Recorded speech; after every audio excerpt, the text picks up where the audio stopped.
जय हिंद, नमस्कार। मैं अंबर जैदी स्वागत करती हूँ आप सबका एक बार फिर से हमारे आज के कार्यक्रम में। और आप सब जानते हैं कि एससीओ समिट के लिए एस जयशंकर साहब चाइना गए हुए हैं और खबर ये भी है कि अब प्रधानमंत्री मोदी भी जा सकते हैं चाइना। तो इस सब के बीच में हम सब जानते हैं कि किस तरह से म्यांमार बॉर्डर पर कुछ खटपट की खबरें आ रही हैं, जिसमें खबर ये है कि भारतीय सेना ने जो उल्फा है उसके टॉप कमांडर्स को निशाना बनाया है और अब वो वहां से भागकर बांग्लादेश में छुपने की तैयारी कर रहे हैं। हम जानते हैं कि किस तरह से एससीओ के प्लेटफॉर्म पर जयशंकर साहब ने टेररिज्म को, एक्सट्रीमिज्म को लेकर खुलकर बातें की हैं और कहीं ना कहीं को सपोर्ट करने के पीछे बांग्लादेश तो है ही, साथ ही साथ चाइना जो इसमें सबसे बड़ा है वो भी सपोर्ट करता है। तो क्या ये सीधा मैसेज है उन सपोर्टर्स को जो इस तरह के आउटफिट्स को सपोर्ट करते हैं? पहले ही इस तरह का शक्ति प्रदर्शन क्या एक स्ट्रांग मैसेज देता है? क्या कुछ इससे समझने की आवश्यकता है? इस पर बात करेंगे। हमारे साथ मौजूद है उमेश जी। उमेश जी, बहुत स्वागत है आपका। नमस्कार, जय हिंद। जय सिया राम अंबर जी। जय श्री राम।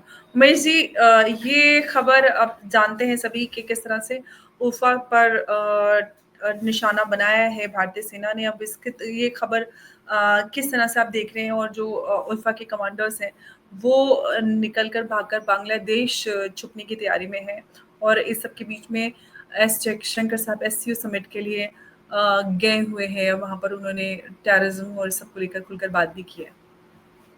देखिए, संडे के दिन बताया जा रहा है कि भारतीय सेना ने, ये अल्फा बोल रहा है कि भारतीय सेना ने 100 से 150 ड्रोन भेजा है और उधर उन्होंने अटैक किया है। एक बार अटैक नहीं है किया है, कम से कम 3 बार अटैक किया है, जिसके कारण अल्फा के जो टॉप कमांडर्स हैं वो मारे जा चुके हैं। और वहां पे ऐसा भी है कि नागालैंड सोशलिस्ट काउंसिल जो है, एनएससीएन जो है वहां का आउटफिट, उसके ऊपर भी हमला किया है। और एक और एक चीजें, चीनी समर्थित रेडिकलाइज ग्रुप, एक्सट्रीमिस्ट ग्रुप, उसको भी टारगेट किया है। स्कोप की समिट में जाते हैं, स्कोप के अंदर एक तो फाउंडिंग प्रिंसिपल जिसमें स्कोप फॉर्म हुआ है, it is to fight and combat terrorism. अब उस प्लेटफॉर्म पे रह के जयशंकर साहब ने चाइना और पाकिस्तान को खरी खोटी सुनाई है। उन्होंने बोला है कि stand for fighting terrorism, extremism and separatism. There is no good and bad terrorist, terrorist are evil only. उन्होंने क्लियर कट बोल दिया without naming China and Pakistan. SCO के अंदर जयशंकर साहब ने एक तरह से खरी खोटी सुना दी है। आपको ये भी मालूम है कि भारत जो है इस ये ऑपरेशन को डिनाई कर चुका है। अब ये ऑपरेशन का जो पुष्टि है ये अल्फा ने किया है और अल्फा ने बोला भी है कि हम इसका रिवेंज भी लेंगे आपसे। और जैसे आपने सुना है, जैसे आपने अभी रिपोर्ट में बताया है कि जो अल्फा के कमांडर है परेश बरुआ, वो एक तरह से उन्होंने यूनिस सरकार से एसलम मांगा है, कि उन्होंने बोला है कि हम म्यांमार से अपना बेस हम बांग्लादेश शिफ्ट करना चाहते हैं। और यूनिस सरकार जब से आई है तब आपको ये भी बता दूं, उन्होंने परेश बरुआ के ऊपर चार्जेस लगे थे, वो चार्जेस हटा दिए या कम कर दिए। और परेश बरुआ जो अल्फा के चीफ है, उनको सपोर्ट मिलता है चाइना से। चाइना के यूनान प्रोविंस में वो कभी जाके छुप जाते हैं। और इस समिट में, एससीओ की समिट के टाइम पे एस जयशंकर साहब उधर जाते हैं और उस समय एक रिपोर्ट आ रही है जिसकी पुष्टि अल्फा ने की है, इंडियन आर्मी ने डिनाई किया है कि इंडियन आर्मी ने 150 ड्रोन उधर उनको भेज के उनके टॉप कमांडर्स को एलिमिनेट किया है। आपको ध्यान होगा 2015 में भी हमने एक तरह से म्यांमार के अंदर सर्जिकल स्ट्राइक किया था। तो 10 साल बाद हमने वापस किया है। देखिए, भारत ने अपनी सिक्योरिटी पॉलिसी चेंज कर दी है। अब भारत को लगता है कि अगर कोई प्रीएम्प्टिव प्रॉब्लम हमारे पर आ सकता है, अगर प्रॉब्लम आ सकता है तो प्रीएम्प्टिव स्ट्राइक कर रहा है। अब ये जो ऑपरेशन है, माना जाता है it is been done with in coordination with the म्यांमारी गवर्नमेंट। आपको मालूम है म्यांमार की गवर्नमेंट के जो है, जो म्यांमार का देश है, बहुत हद तक म्यांमार गवर्नमेंट का उधर कंट्रोल नहीं है। वहां पे rebel group promoted by China और funded by China arm supply कर रहे हैं, उनको उधर उनका कंट्रोल है। इनफैक्ट जो म्यांमार के अंदर जो उनकी सबसे कचिन प्रोविंस है, कचिन लिबरेशन ऑर्गेनाइजेशन को भी चाइना का सपोर्ट है। और कचिन प्रोविंस के अंदर जो रेयर अर्थ मिनरल्स है वो चाइना माइन करके अपने यहाँ ले जाता है, रिफाइन करके वो एक तरह से इसको बनाता है। तो भारत ने एक तरह से वहां पे एक समझ लीजिए प्रिसीशन स्ट्राइक किया है। इस बार उन्होंने अपनी फोर्सेस नहीं भेजी है, इस बार उन्होंने अपने ड्रोन्स भेजे हैं। तो ड्रोन्स का मतलब ये है कि Bharat will take all the steps for launching preemptive strikes and do non contact warfare. मतलब हमारे पर्सनल डायरेक्टली इन्वॉल्व नहीं रहेंगे। हमें लगेगा कि प्रॉब्लम है तो हम अपने ड्रोन भेज के उसको थ्रेट्स को न्यूट्रलाइज कर देंगे। और ये ऑपरेशन उस समय किया है जब एससीओ की मीटिंग चल रही है और जयशंकर साहब उधर गए हुए हैं। और जयशंकर साहब उधर गए हैं, वहां पे पाकिस्तान भी आएगा, रूस भी रहेगा, सेंट्रल एशियन रिपब्लिक्स भी रहेंगे।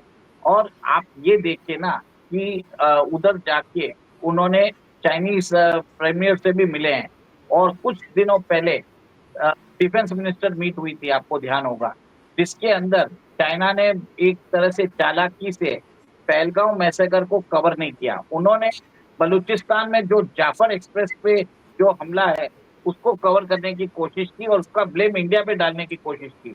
तो भारत के जो डिफेंस मिनिस्टर है उन्होंने एक तरह से उसको वो डॉक्यूमेंट को साइन नहीं किया और the entire summit went to failure. आपको मालूम होगा कि G20 का डिक्लेरेशन भी भारत ने साइन करवा लिया था in spite of so many differences. तो एक तरह से भारत की कूटनीति की जीत हो रही है और यहाँ पे चाइना की शॉर्ट साइटेडनेस की जीत हो रही है। शॉर्ट साइटेडनेस दिख रही है। देखिए एससीओ जो है, शंघाई कॉर्पोरेशन ऑर्गेनाइजेशन, ये चाइना का प्रमोटेड एक तरह से ऑर्गेनाइजेशन है जो 2005-6 में बना था। भारत और पाकिस्तान ने दोनों मेंबरशिप की है 2017 में। और इसके अंदर सेंट्रल एशियन रिपब्लिक भी है। इसके अंदर एक ही चीज है कि हमको कॉम्बैट पायरेसी करना है, पायरेसी करना है, एक्सट्रीमिज्म करना है। सबको ये उनका फाउंडेशन ऑब्जेक्टिव भी वही है। और इस फोरम को जयशंकर साहब ने यूज किया है to to actually to lambast China and Pakistan. अब सोचिए चाइना की धरती पे जाके चाइना को सुनाना, खरी खोटी सुनाना, ये जयशंकर साहब भी कर सकते हैं। और जयशंकर साहब चाइना कम से कम 6 साल बाद गए आफ्टर द गलवान इंसिडेंट। और ये एक बहुत सिग्निफिकेंट इवेंट हो जाती है जिसमें जयशंकर साहब जहाँ पे जाते हैं, आपको मालूम है उनके तीखे बयानों को पूरा विश्व सुनता है और एक एक वर्ड्स का मायने होता है। और उस समय पे जो वो बात बोलते हैं, एक भारत का एक पावर प्रोजेक्शन होता है। भारत एक तरह से नेगोशिएशन टेबल पे बैठ के बात करना चाहता है जिसमें भारत अपनी बात रखता है और टेररिज्म को एक तरह से good terrorism, evil terrorism define करने की वो एक कोई गुंजाइश रखना नहीं चाहता। आपको ये भी बता दूं कि आगे जाके हेड ऑफ स्टेट जो एससीओ की मीटिंग है उसकी भी होने वाली है। चाइना चाहता है कि इस मीटिंग को सक्सेस करने के लिए प्रधानमंत्री मोदी जी आए और मोस्ट लाइकली शायद जा भी सकते हैं प्रधानमंत्री मोदी जी। क्योंकि प्रधानमंत्री मोदी जी को आपको मालूम है कि कहीं भी जाते हैं तो एक पन दो काज करते हैं। उनको मालूम है चाइना से काम नहीं चला तो कोई प्रॉब्लम नहीं है, हम बाकी कंट्री से मिल जाते हैं तो हमारा टाइम बच जाता है। तो और आपने देखा कि ब्रिक्स समिट में भी वो सारे राष्ट्रीय अध्यक्ष से मिल रहे थे। उन्होंने क्यूबा के हेड से मिले थे, वो हॉन्डुरस के हेड से मिले थे, सबसे बात कर रहे थे। तो इसके लिए भारत के प्रधानमंत्री का मोस्ट लाइकली है कि वो उधर भी जाएंगे क्योंकि वो जापान भी जा रहे हैं जहाँ पे वो बुलेट ट्रेन की डील भी साइन करेंगे। तो आप ये देखिए कि इसके अंदर क्या बताता है कि Bharat is now assertive power. और भारत के जब विदेश मंत्री वहां पे जाते हैं उससे पहले एक मिलिट्री स्ट्राइक करना और एक तरह से Chinese and Pakistani back extremist group operating in the north east, उनको न्यूट्रलाइज करना एक मैसेज देता है। और उनकी मीटिंग में जाके उनको खरी खोटी सुनाना, ये एक पावर प्रोजेक्शन का खेल है। ये एक तरह से ब्यूटीफुली बोलते हैं डिप्लोमेटिक वे में, जो बोलते हैं ना डिप्लोमेटिक स्टाइल, द जयशंकर वे हम देखे हैं। और आज एक तरह से जो मैं स्टेटमेंट सुन रहा था उसके अंदर चाइना के राष्ट्रपति को भी उन्होंने सीधा बोल दिया है कि म्यूचुअल रेस्पेक्ट पे काम होगा, आपके डिक्टेशन पे काम नहीं चलेगा। आप ऐसे मत समझिए कि एशिया में आपके हिसाब से आप डिक्टेशन करेंगे, अपनी मनमानी करेंगे तो भारत मानेगा। आप अगर अपने पावर दिखाओगे तो हमें भी अपना पावर दिखाना जरूरत है। तो इस तरह से उन्होंने क्लियर कट मैसेज दे दिया। बिल्कुल क्लियर कट मैसेज तो देता हुआ सामने आ रहा है, लेकिन अगर हम इस पूरे कॉन्फ्लिक्ट पे बात करने समझने की कोशिश करें, म्यांमार बॉर्डर और ये सारी चीजें जो क्योंकि काफी समय से वहां पर हलचल नजर आ रही है, क्या कुछ आपको इसका हल नजर आता है? क्योंकि चाइना तो है ही, साथ में अब बांग्लादेश भी इस पूरे उसमें शामिल होता जा रहा है, पाकिस्तान चाइना के साथ में है। देखिए, कल एक न्यूज आई है कि बांग्लादेश के जो यूनिस है, उन्होंने 1000 किलो आम भेजा है भारत के प्रधानमंत्री मोदी जी को, वेस्ट बंगाल की जो सीएम है ममता बनर्जी को, और त्रिपुरा के सीएम को उन्होंने भेजा है। और साथ में वो बोलते हैं कि ये एक मैंगो डिप्लोमेसी की बात करते हैं, और मैंगो डिप्लोमेसी में का मतलब ये है कि रिश्तों में जो खटास हो गई है उसको एक तरह से मीठा करने की, नॉर्मलाइज की बात कर रहे हैं। बट साथ में उन्होंने एक तरह से यूनिस स्टाइल जो है, उन्होंने एक तरह से डिसेप्शन कार्ड है, उन्होंने बोला कि शेख हसीना को अब आपको एक्सट्रेडिशन करना पड़ेगा। भारत मेरे ख्याल से उसको एग्री नहीं करने वाला, ठीक है। और एक तरह से आपको ये मालूम है कि बांग्लादेश को भी एक मैसेज मिल चुका है कि अगर आप माने नहीं तो नेक्स्ट शायद ड्रोन हम ढाका भी भेज सकते हैं, और शायद आपके प्रेसिडेंशियल पैलेस पे भी हम शायद उधर भी भेज दें। तो एक तरह से डराने की भी बात कर चुका है भारत। और बांग्लादेश के सुर भी चेंज हो रहे हैं धीरे धीरे, उसको भी समझ में आ रहा है कि अगर भारत एग्रेसिव हो गया तो उनकी बैंड बजा दे। ये क्लियर कट मैसेज उनको दे दिया, वार्निंग के साथ दिया है। बिल्कुल मैसेज तो दिया जा रहा है, लेकिन अब अगर हम बांग्लादेश को लेकर बात करते हैं तो बांग्लादेश में भी काफ़ी कुछ बदलाव नज़र आ रहा है, और साथ ही साथ अगर हम ये बात करते हैं कि जिस तरह से ये पूरी स्थिति होती हुई नज़र आ रही है, एससीओ समेट, प्रधानमंत्री मोदी का जाना, साथ ही साथ चौतरफा लड़ाई भारत की टेररिज्म के साथ, तो ये भी अपने आप में कई सारे सवाल खड़े करती है। जी। देखिए, भारत ने तो क्लियर कट बोल दिया है कि टेररिज्म हम एक्सेप्ट नहीं करेंगे। पाकिस्तान को भी उन्होंने एक तरह से बोल दिया है, any future act of terrorism will be considered as act of war. मतलब आप जो state actors non state actors की बात करते हो, हम हुँ, उसको मानने वाले नहीं है। आपके हुँ, नॉन स्टेट एक्टर्स को हम कंसिडर करेंगे कि वो पाकिस्तान आर्मी की ऑक्सिलरी फोर्स है।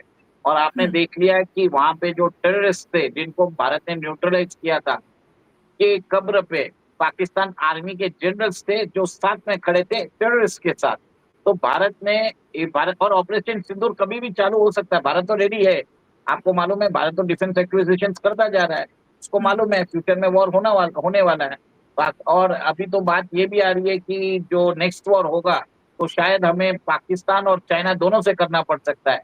और भारत सरकार एक तरह से 1.5 मिलियन एक तरह से नेशनल उन्होंने एक तरह से वॉलंटियर्स को बुलाया है कि वो हुँ, वॉर के टाइम पे देश को हुँ, हेल्प करने के लिए। तो एक तरह से बहुत लोगों ने रजिस्टर भी किया है, तो उसके ऊपर भी ड्रिल्स नोटिफाई कर दी है जो बॉर्डर एरियाज में चालू हो जाएगी। तो हाँ भारत जी। तो वॉर रेडी है। अभी पीस का तो वो कोई जमाना नहीं रह गया है। ये एक तरह से टेम्पररी एक तरह से सेसेशन ऑफ हॉस्टिलिटीज है, जिसमें गोलाबारी नहीं हो रही है। गोलाबारी कभी भी चालू हो सकती है। एक चिंगारी काफी है कि और भारत की मिसाइल इस बार पिंडी और इस्लामाबाद को भी बर्बाद कर देगी। बिल्कुल भारत तो पूरी तरह से तैयार है, और ऑपरेशन सिंदूर को लेकर भारत ने विश्व भर में जो पाकिस्तान का प्रोपेगेंडा रहा उसको पूरी तरह से बस्ट करने का काम किया है। लेकिन आसिम मुनीर भी अब दौरे पर निकल रहे हैं, और लगता है जो ऑपरेशन सिंदूर से जो कुछ उन्होंने फेस किया है वो शायद रोना गाना वो जा इधर-उधर भारत के कुछ जो दोस्त मुल्क हैं वहाँ जाकर वो गाने वाले हैं। आप उस पर क्या कहना चाहेंगे मुझे? देखिए, सबसे पहले तो वो जा रहे हैं इंडोनेशिया। इंडोनेशिया के राष्ट्रपति प्राबो सुबियांतो जो है, वो भारत इस साल हमने उनको बुलाया था for republic day as a chief guest in republic day. और जी। उसके बाद हमने देखा है कि कैसे Indonesia has express interest in Indian defence weapons. और आपने ये भी देखा होगा कि ओआईसी की जो मीटिंग होती है उसके अंदर इजिप्ट और बहरीन के अलावा इंडोनेशिया ने भी भारत का समर्थन किया है। अब हुँ। भारत की तरफ कंप्लीटली टिल्ट ना हो जाए इसके लिए मुल्ला मुनीर उधर जा रहे हैं। और सेकंड, श्रीलंका, आपको मालूम है भारत ने वहां पे एक तरह से अपनी बना ली है। भारत के डिफेंस सिस्टम अब श्रीलंका को भी एक्सपोर्ट होने वाले हैं। वहाँ की जो लेफ्टिस्ट सरकार है, जो हमेशा एंटी इंडिया नैरेटिव चलाती थी, वो भारत के साथ अच्छे संबंध चाहती है। उनको समझ में आ गया कि भारत ने उनको बचाया है from Chinese death trap diplomacy. अब मुल्ला मुनीर उधर भी जाके वहां पे एक तरह से श्रीलंकन गवर्नमेंट से बात करेंगे, और मोस्ट प्रोबेबली वहां पे जाके वो आईएसआई के जो मॉड्यूल्स है उनको एक्टिवेट करेंगे, ताकि भारत के सदर्न रीजन्स में वो एक तरह से उधर एक तरह से टेरर एक्टिविटीज करा सके। तो आपको मालूम है कि जो फ्रिंज ग्रुप्स है जो वो ऑलरेडी एक तरह से ऑपरेटिंग कर रहे हैं उधर। तो मुल्ला मुनीर ये दोनों काम के लिए जा सकते हैं, ये मेरा मानना है, ये मेरा व्यू है।